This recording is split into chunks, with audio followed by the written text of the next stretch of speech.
everybody, and welcome to the latest episode of the 17th Judicial Circuit Guardian Ad Litem Communicast.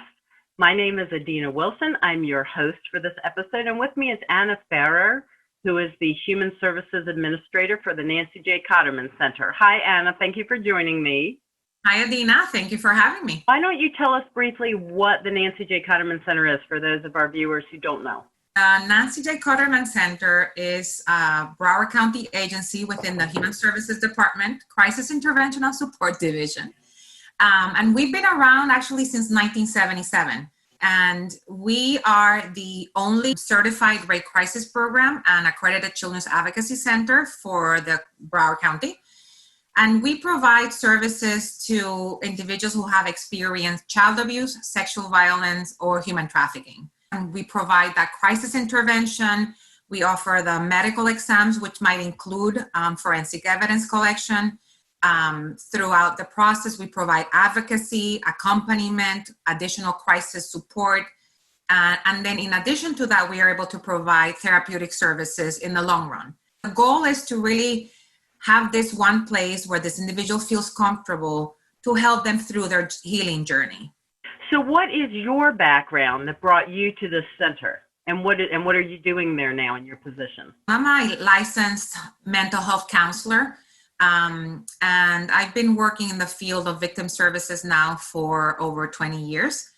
And I got into this field, I was working with homeless youth back in New York City. And I began to see the large percentage of the youth that I was working with had a history of sexual abuse, of some trauma in their lives. So that began to spark my interest and desire in learning more and getting more training in this field. And I think that my passion grew in being able to be there to support these individuals through their recovery process. And then I ended up working at a rape crisis program in New York City, a university setting, working also with rape victims. And now over almost 14 years now, I've been at the Nancy J. Cotterman Center.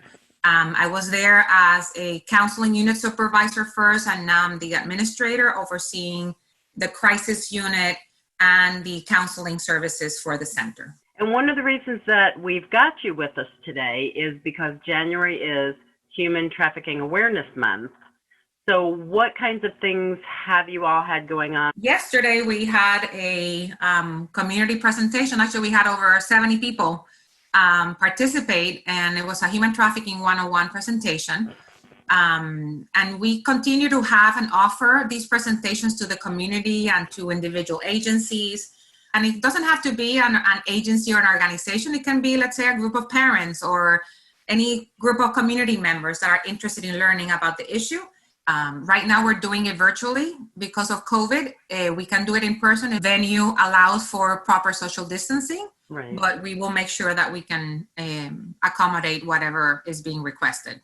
And I know that you all run a hotline for people to call, not only people who are in need, but people who believe they may have witnessed someone being trafficked or someone in a situation like that. Why don't you explain to us what exactly human trafficking is and what are some of the signs we can look for? Human trafficking involves the use of force, fraud, or coercion to obtain some sort of labor or commercial sex act.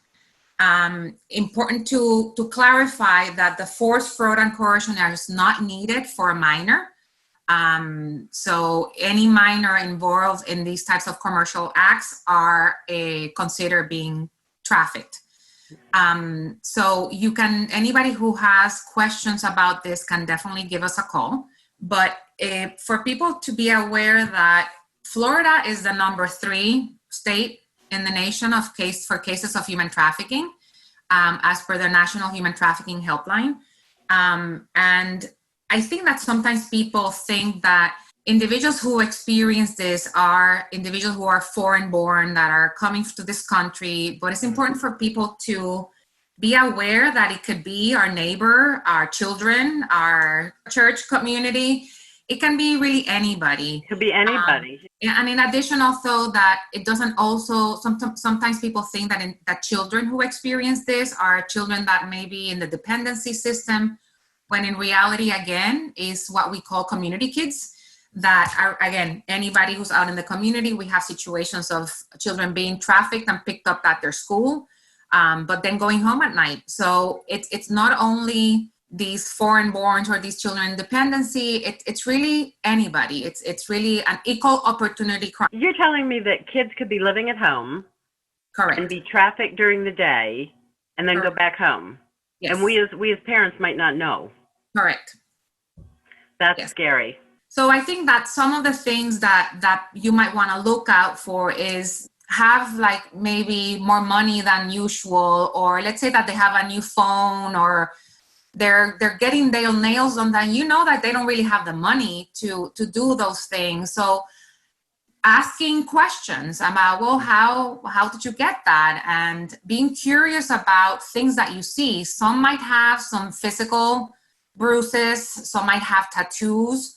Some might be fearful of leaving a specific situation. Some individuals might have the freedom to be transported from one place to another.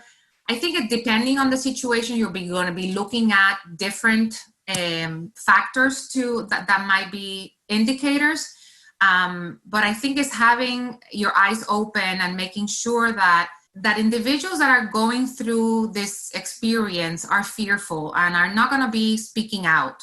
So it's really up to the community to pay attention. If something doesn't feel right, just listen to your gut and give us a call, or give a call to the National Human Trafficking Helpline. Say, look, this is what's happening, and get that guidance. Never be afraid just to reach out and ask questions, because that's the way that we're going to be combating this crime in the community. And we all do need to join in that fight. So if people want to keep an eye on what you've got going on or get other information, I know your website is a wealth of information. I know you said your Facebook page also, Nancy Correct. J. Cotterman Center. So if anybody's interested in their events or resources, I know their website has a ton of resources to read, information to get. Do you have anything else that you'd like to share with our viewers before we end? What I would like to say is that you're not alone, and just know that we are here to help. Our helpline is confidential, so you can give us a call and say, look, this is what's going on. We can provide you all your options, determining and you can make a decision about what you want to do.